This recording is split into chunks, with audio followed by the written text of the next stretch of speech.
천사가 나팔을 불매 하늘에 큰 음성들이 나서 이르되 세상 나라가 우리 주와 그의 그리스도의 나라가 되어 그가 세세토록 왕노릇 하시리로다 하니. 이제 오늘 이 말씀이 15절에 보니까 이제 일곱째 천사가 나팔을 부르는 얘기가 나오지 않습니까? 일곱째 천사가 나팔을 부니까 이제 이게 심판인데, 마지막 일곱 나팔 심판인데, 지금 세상 나라가 우리 주와 그의 그리스도의 나라가 되어 조금 낮춰보겠습니다. 그의 그리스도의 나라가 되어 그가 세세토록 왕노릇 하시리로다. 이렇게 말씀하는데, 다음 수요일쯤에 좀 더 자세하게 15절부터 말씀을 드리고 오늘은 11장 1절부터 14절까지 말씀을 드리려고 합니다. 지난 주일날 하늘에서 이렇게 구름에 쌓여서 이제 이 땅에 내려와서 바다와 땅을 한 발씩 이렇게 밟고 손에 뭘 들고요? 두루마리를 들었는데 그 두루마리가 어떻게 해요? 펴져 있다고 그랬죠. 두루마리가 펴져 있는 그 천사의 환상을 요한이 보고, 그런데 먼저 요한에게 계속 말씀하시던 그 말소리가 들리기를 천사에게 가서 그 두루마리를 달라고 해라. 그래서 천사가 가서 두루마리를 주세요.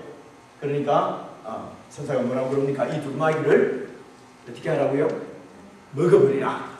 그러니까 그것을 받아서 먹으니까 입에는 어떻게 해요? 달지만 배에는 쓰더라. 이제 이 말씀을 드렸습니다. 천사가 들고 있는 두루마리, 책입니다. 이전에는 두루마리로 되어 있는데 요즘 말로 하면 책이에요. 이 책은 무엇을 상징한다고 말씀드렸죠? 하나님의 계획이에요. 하나님의 뜻이에요. 하나님의 감춰진 계획이기 때문에 하나님의 비밀이었는데 그 비밀이 열렸다고 합니다. 열려서 보니까 그 비밀이 뭐냐면은 메시아를 이 땅에 보내서 메시아가 통치하는 메시아 왕국을 이루는 것입니다. 그래서 오늘 우리가 15절 일곱째 나팔을 읽은 것처럼 세상 나라가 다 그리스도의 나라가 되었다는 것입니다.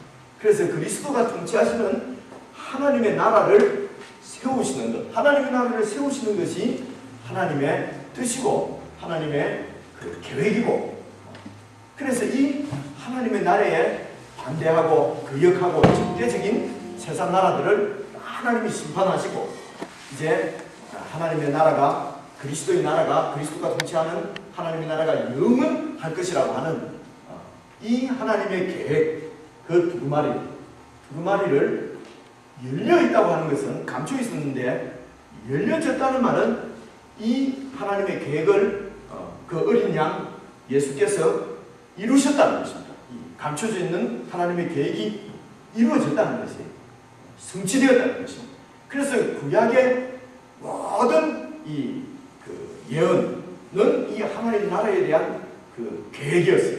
이 감추어져 있던 구약에 설명되어져 있던 많은 그 예언들이 예수님을 통해서 다 성취되어졌기 때문에, 그래서 예수님께서 메시아로서 이 땅에 왕으로 이 땅에 오심으로 해서 하나님의 계획이 성취되었다는 것입니다. 그래서 이 두루마리 책이 열려진 것은 예수님께서 이 땅에 오셨을 때 초림이라고 합니다. 초림. 예수님께서 지금 성탄절, 얼마 있으면 성탄절 되는데 그 성탄절 때 예수님께서 이 땅에 오셨을 것을 초림이라고 합니다. 예수님의 초림. 예수님이 초림, 이 땅에 오심으로 해서 하나님 나라가 시작된 것입니다. 왜냐하면 예수님이 왕이시기 때문에 그렇습니다. 그래서 모든 주권을 가진 왕이 다스리는 나라를 하나님 나라라고 하기 때문에 이 하나님 나라가 예수님께서 이 땅에 오시면서 하나님 나라가 시작된 것입니다. 그래서 우리가 이제 잘 알아놓으시면 좋겠어요. 이게 교회를 오래 다녀도 성탄절에 대해서 잘 모르는 경우가 많아요. 성탄절 노는 날, 그죠? 성탄절 선물 받는 날 이러는데, 여러분 성탄절은 하나님의 나라가, 새 나라가 시작된, 그러니까 천지가 개벽한 거랑 마찬가지입니다. 예수님이 왕으로서 이 땅에 딱 오심으로 하나님의 나라가 시작되고 오랫동안 감춰졌던 하나님의 비밀이 열린 날이다. 그래서 천사가 들고 있는 두루마리가 펴져 있는 두루마리, 지난주 그렇게 얘기된 이유가 예수님을 통해서 하나님 나라가 이 땅에 임한 것입니다. 지난주에 말씀드렸던 것처럼 그래서 마태복음의 4장에도 예수님께서 회개하라, 천국이 가까웠다. 공생애를 시작하시면서 제일 먼저 하신 말씀이 회개하라, 천국이 가까웠다. 그 말씀이 뭐라고요? 천국이 가까웠다. 천국 갈 때가 다 됐다. 이런 뜻이 아니고 하나님이 다스리는 하나님의 왕국이 지금 이 땅에 가까이 왔다. 자신이 이 땅에 오신 것을 그렇게 표현하시는 것입니다. 이 정도 아시면 이거는 성경을 아주 깊이 아시는 것이에요. 여러분을 많이 들어서 저절로 압니다. 그래서 예수님께서 이 땅에 오셔서 시작된 하나님의 나라가 완성되는 날. 그러니까 이거는 하나님의 뜻이 예수님을 통해서 성취된 것은 초림이고, 이 하나님의 나라 메시아 왕국이 완성되는 데는 언제 완성이 되느냐? 완성이 된다는 것은 완전하게 하나님 나라가 이루어지는 거죠. 완성될 때는 예수님께서 이 땅에 다시 올 때. 이것을 뭐라고 해요? 신학적인 용어로, 일반적으로 조금 고급스러운 용어로는 예수님의 재림이라고 얘기해요. 됐죠? 그래서 예수님이 초림하심으로 시작된 하나님의 나라는 예수님께서 재림하실 때 완성된다는 거예요. 예수님이 재림하실 때 이 하나님 나라가 완성되면은 이제는 그 여하는 나라는 없습니다. 세상 나라는 없습니다. 사탄 나라는 없습니다. 다 심판해서 완전히 지옥으로 보내버리고 완전히 끝내버리고 이제 하나님 나라가 완성된다는 것입니다. 그래서 이 초림부터 시작된 하나님의 나라가 점점 완성을 향하여서 이렇게 이루어져 가지 않습니까? 그리고 재림 때가 되면 완전히 딱 완성이 될 텐데, 이 기간을 이 요한계시록에서는 그 기간을 어떻게 상징적으로 표현하냐면은 3년 반으로 표현합니다. 3년 반, 이 말은 7년의 반이지 않습니까? 그 7년의 반이기 때문에 7년은 완전히 이루어지는 뜻으로 7을 쓰거든요. 이 7의 딱 반인 3년 반은 아직 이루어지지 않은, 이루어져 가는, 잘 모르는, 언제인지 모르는, 잘 모르는 기간을 얘기할 때 유대인들은 3년 반이라는 표현을 써요. 그래서 이 3년 반 이런 게 지금 우리 요한계시록 읽어보면 많이 나오는데, 이걸 가지고 붙여가지고 3년 반 대환란이 앞에 3년 반 대환란과 뒤에 3년 반 대환란 합쳐서 7년 대환란, 이렇게 예전에 30년 전 일대에 그 세대주의자들은 그렇게 막 해석을 했거든요. 그래서 전혀 이런 3년 반 후에 일어나는 이런 일들의 이런 어떤 역사적으로 순서적으로 역사 가운데 실제적으로 나타날 그런 것을 예언하는 책이 아니고 이 3년 반은 다 상징적인 표현인데, 예수님의 초림으로부터 재림까지의 이 기간, 하나님의 나라가 점점 완성되어져 가는 그 기간을 3년 반으로 표현을 해요. 42달은 어떻게 되죠? 여러분 보세요. 이제 그래서 요한계시록 11장을 딱 봐보십시오. 11장 보시면 1절을 한번 봐보세요. 1절 보시면은 이제 또 환상을 보는 거죠. 지금 환상을 보는 건데 뭐라 그럽니까? 또 내게 지팡이 같은 갈대를 주면서 말하기를. 지금 누구 얘기입니까? 요한 얘기죠. 그 천사가 지팡이 같은 갈대를 주면서 말하기를, 일어나서 하나님의 성전과 제단과 그 안에서 경배하는 자들을 측량하되 성전 바깥 마당은 측량하지 말고 그냥 두라. 이것은 이방인에게 주었은즉 그들이 거룩한 성을 얼마 동안요? 42달 동안 짓밟으리라. 이렇게 되어 있잖아요. 42달 동안 이방인들이 그 성전의 뜰을 막 짓밟는다는 것입니다. 이 42달은 3년 반이 몇 달이에요? 42달이지.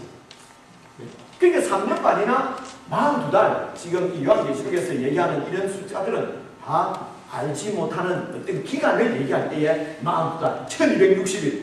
1260일이면은 42달이 1260일이에요. 이런 표현들이 많이 나와요. 이런 정도만 딱 알고 있으면 요한계시록 읽으면요, 어렵지 않게 여러분 해석을 여러분들도 해갈 수 있습니다. 근데 이제 이런 부분에 대해서 우리가 이전에는 잘 몰랐기 때문에 이 요한계시록을 막 실제적으로 이 세상에 일어난 일로 막 해석을 했기 때문에 아주 생각만 해도 웃기는 일들을 많이 이렇게 예언을 하고, 옛날에 우리 목사님들, 어르신 목사님들이 그렇게 했을 거는 하게 된 거란 말입니다. 근데 이제 많은 학자들이 성령의 감동으로 또 성령께서 조명하시고 해서 이제 이런 사실을 다 알게 된 것이죠. 그래서 이 42달 동안, 그러니까 지금 11장 1절 그 전에 이걸 먹어버리라 그랬잖아요. 그 먹어버리라, 내 배에는 달고 입에는 달고 배에는 쓰다 하면서 네가 이 말씀을 계속 예언해야 되리라. 그러니까 요한이 이 예언 사역을 감당하는데, 예언 사역은 다른 게 아니고 뭐 앞일을 막 점치는 것이 아니고 하나님의 이 뜻을 세상 가운데 전파하는 것이라, 하나님의 뜻을 알려주는 것을 예언이라고 해요. 그래서 막 하나님의 뜻을 막 알려주는 사역, 그러니까 이 하나님 말씀에 대한, 하나님 나라에 대한 증인, 증거하는 사역, 증거하는 사람을 증인이라고 그러잖아요. 이 증인 사역을 누가 한다고요? 요한에게 하나님이 주신 것입니다. 그래서 요한이 이제 증인이 되었는데, 무슨, 제 발음이 맞죠 지금? 증인. 우리 경상도는 이거 증인, 이게 잘 안 돼가지고 듣는 분들이 무슨 말인지 모른다고 해요. 증인, 증거하는 사람, 증인 사역을 요한이 이제 그 하나님 나라에 대한 증거하는 사역을 하는데, 그 증거하는 예수님의 증인으로서, 그리스도의 증인으로서 살아가려면은 그 말씀은 입에 달지만은 세상 가운데 증인으로서 살아가려고, 증거하는 사역을 하려고 하면은 고통이 있다는 것입니다. 배에는 쓰다, 그런 뜻이라고 말씀드렸습니다. 이 요한에게 주신 증인의 사역이 이제는 교회로 넘어가는 그 내용이 지금 11장 1절부터 14절까지 나와요. 그래서 1절 2절에 보면은 그 천사가 지팡이 같은 갈대를 주면서 어떻게 해요? 성전 안에 있는 제단과 그 성전에서 하나님을 예배하는 자들을 청량하라, 죄라는 거죠. 그 사람을 어떻게 죄입니까? 피가 얼마인가 이거 죄는 거예요. 죄라. 그런데 성전 바깥의 뜰, 이방인들이 모이는 그 뜰에는 이방인들에게 그냥 내버려 줬으니까 죄지 말고 42달 동안 이방인들이 막 짓밟을 것이다. 이게 도대체 무슨 뜻이냐는 것입니다. 그 그림을 지금 요한이 본 것이거든요. 이때는 요한이 지금 이 계시를 받을 때는 주 95년 정도입니다. 근데 예루살렘에 있는 성전은 70년에 로마의 티투스 장군에 의해서 완전히 성전이 파괴되어지고 없어져 버렸습니다. 무슨 뜻인지 아시겠죠? 그러니까 실제 성전을 두고 얘기하는 건 아니란 말이에요. 근데 실제 성전은 크게 나눠서 두 부분이 있었어요. 성전은 성소가 있고, 그리고 유대인들이 들어오는, 제사장이 들어오는 그 유대인의 뜰이 있고, 제사장이 제사 드리는 데가 있고, 그 밖에는 유대인의 뜰이 있고, 그 다음 이방인의 뜰이 있어요. 그 마당이 있단 말이에요. 그래서 이방인들은 이 이방인의 뜰에까지밖에 못 들어와요. 그리고 이제 성소 안으로 들어가면 성소는 지성소와 성소로 나뉘어져 있고, 지성소 안에는 이제 대제사장이 1년에 한 번씩밖에 못 들어가요. 피를 가지고.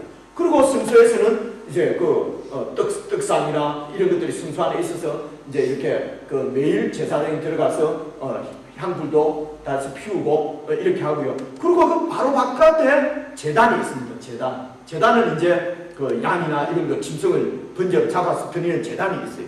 여기는 이제 제사장들이 이 제사 드리는 일을 보는 거죠. 그러니까 이 안에는, 그리고 유대인이 예배드리는 뜰이 있고요. 그래 여기까지를 어떻게 하라고요?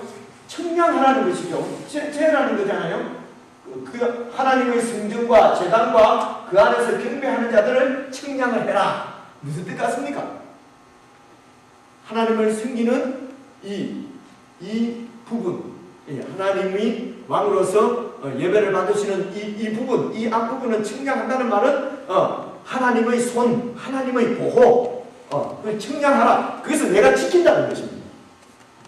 내가 지킨다는 것이고, 그리고 이제 그 이방인의 뜰은 원래 이방인들이 들어와서 하나님을 예배하는 곳인데, 그 예수님